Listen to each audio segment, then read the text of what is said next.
میں اس نتیجے پہ پہنچا ہوں کہ جو ٹائم انسان بچاتا ہے نا آرام کے لیے، اس ٹائم میں بے پناہ سستی اسے گھیر لیتی ہے۔ ہم چھوٹے ہوتے تھے بچپن میں، اسکول سے ایک چھٹی کرتے تھے، پھر دوسری کرنے کو بھی دل کرتا تھا، دوسری کرتے تھے، پھر تیسری کرنے کو بھی دل کرتا تھا۔ گاڑی اسی کا نام ہے جو چلتی رہے، ڈیوٹی اسی کا نام ہے جو ہمیشہ کی جائے۔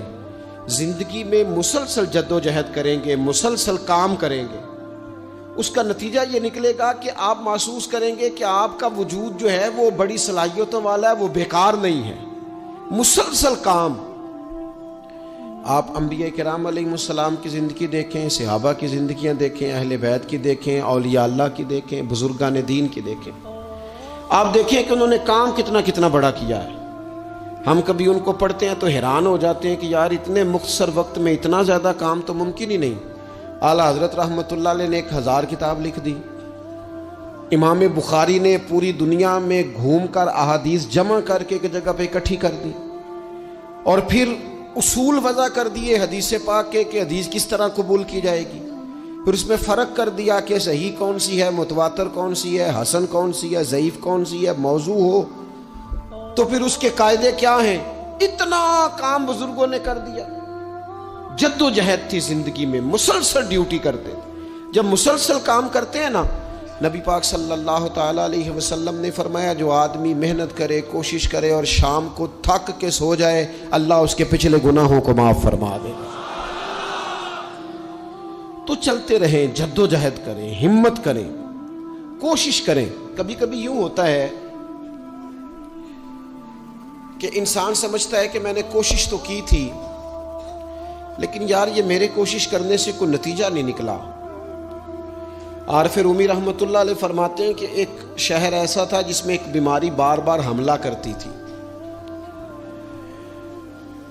تو 3-4 پہاڑیاں ایک دوسرے کے اوپر تھیں، اکٹھے پہاڑ بنے ہوئے تھے، اس کے اوپر وہ جڑی بوٹی تھی جس سے اس بیماری کا علاج ہوتا تھا۔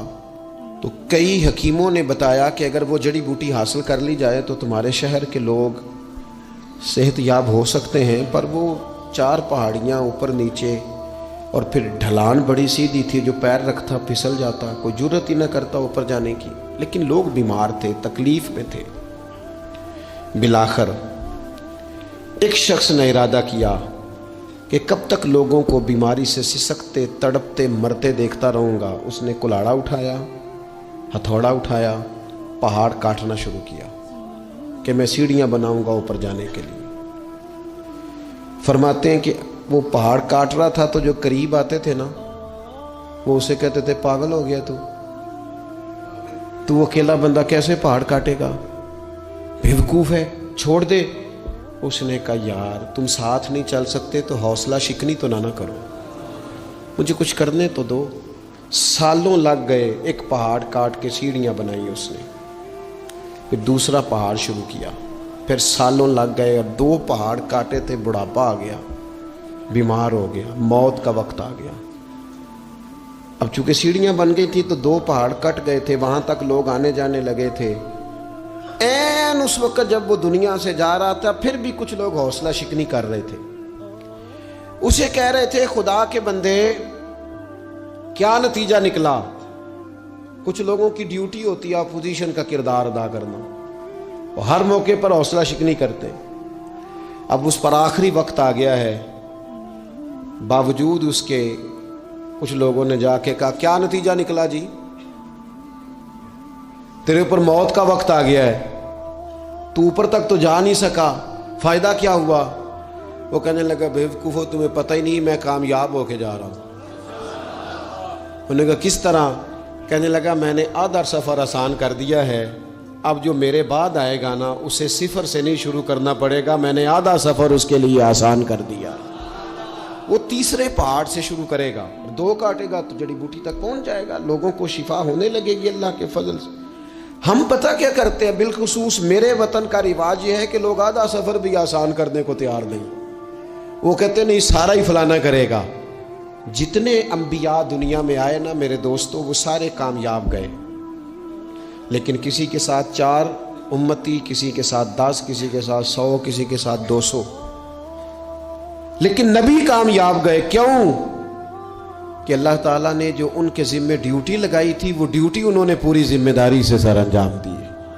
اس ڈیوٹی میں انہوں نے کبھی کوئی کمی دکھائی تو اپنی زندگی میں جد و جہد کریں، کام کریں، بیٹھ کر صرف بات نہ کریں، تنقید نہ کریں، بیٹھ کر صرف منصوبہ بندی نہ کریں۔ اور میرے ملک میں بالخصوص یہ کام ہوتا ہے، تبصرے کرو، چینل کھولو، تنقید کرو، اندر کی خبر لے کے آؤ، کوئی کہانی سناؤ، کوئی نئی سٹوری بناؤ، لیکن کام نہ کرو۔ بڑی خوبصورت بات کی شاعر نے، اس نے کہا شکوائے ظلمت شب سے تو کہیں بہتر تھا، اپنے حصے کی کوئی شمع جلاتے جاتے۔ لوگ تعلیم نہیں حاصل کر رہے تو بھئی آپ ایک بچے کا خرچ اٹھا لیں، کسی غریب کا آپ اسے پڑھا دیں، ایک بندہ تو آپ کی وجہ سے تعلیم یافتہ ہو جائے۔ لوگوں کو کھانا نہیں مل رہا، بھوکوں مر گئے لوگ، حکومتیں کچھ نہیں کر رہی، آپ 10 بندوں کی ذمہ داری اٹھا لیں، آپ غریبوں کو دیکھ لیں، 10 لوگوں کے گھر میں آپ کھانا پہنچانا شروع کریں۔ اور یہ ہوتا رہا ہے، لوگ یہ کام کرتے رہے، یہ ڈیوٹیاں ہمارے بزرگوں نے سر انجام دی ہیں، 2 کر کے، 4 کر کے، 6 کر کے انہوں نے کام کیا ہے۔ اپنی ذمہ داری کا احساس کریں، مسلسل کام کریں، مسلسل جد و جہد کریں، مسلسل ڈیوٹی کریں۔ اور پھر میری تیسری گزارش آپ سے یہ ہے کہ جس طرح آپ اپنے اپنے گھر میں آپ کی ذمہ داریاں ہوتی ہیں، اور اگر آپ ذمہ داری ادا نہیں نہ کرتے تو احتجاج ہوتا ہے۔ ماں کو ٹائم نہیں دیتے تو ماں بھی احتجاج کرتی ہے، گھر والی کو ٹائم نہیں دیتے تو وہ بھی احتجاج کرتی ہے، دوستوں کو وقت نہیں دیتے تو وہ بھی اس کا شکوہ کرتے ہیں۔ تو آپ کے ذمے جتنی بھی ذمہ داریاں ہیں، آپ پڑھاتے ہیں، کلاس میں وقت پہ نہیں آتے تو اس کا اظہار کیا جاتا ہے۔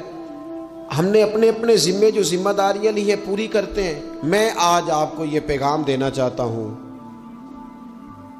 کہ ایک ایک ڈیوٹی دین کی بھی اپنے ذمے لیں، ایک ایک ڈیوٹی، ایک کام اپنے ذمے لے لیں۔ آپ اپنے اپنے علاقے کی مسجد میں جھاڑو دینے کی ڈیوٹی لے لیں، آپ یہ ذمہ داری لے لیں کہ مجھ سے کچھ نہیں ہو سکتا تو میں ہفتے کے بعد مسجد میں جاؤں گا اور قرآن مجید کو میں صاف کر کے، جھاڑ پونچھ کے، ترتیب کے ساتھ مرتب کروں گا۔